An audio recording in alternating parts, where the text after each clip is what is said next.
இப்போ சைவத்தில் பாருங்க, சிவம்னா என்ன அப்படின்னு யாராவது கேட்டால் நம்ம என்ன சொல்லலாம்? அன்பே சிவம். அங்கே பாருங்கள், அங்கே ஒரு ஏகாரம் இருக்கும். இப்போ இங்கே என்ன போட்டிருக்கார்? புகழ்பவரே அப்படின்னு. இப்போ வள்ளுவ பெருந்தகை முதல் குறள் சொல்கிறாரல்ல, அகர முதல் எழுத்தெல்லாம் ஆதி பகவன் முதற்றே.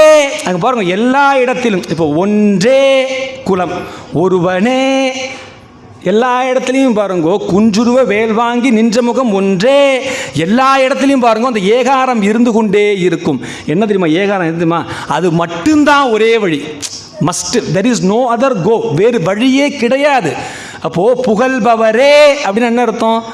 யார் ஒருவர் அதை எப்பொழுது முதன்மைப்படுத்துகின்றாரோ, அதை செய்துவிட்டு எந்த வேலையை செய்தாலும் என்ன பண்ணுமா? அனுகூலம் நடக்கும். அதனால தான் பல இலக்கியங்களில் பல நமக்கு இருக்கக்கூடிய பல பாடல்களில் பாக்களில் பார்த்தோம்னா ஏகாரத்தை நாம் பார்த்து கொண்டே இருக்கலாம். இன்னும் நிறைய ஏகாரம் பார்க்க போகிறோம் போக போக.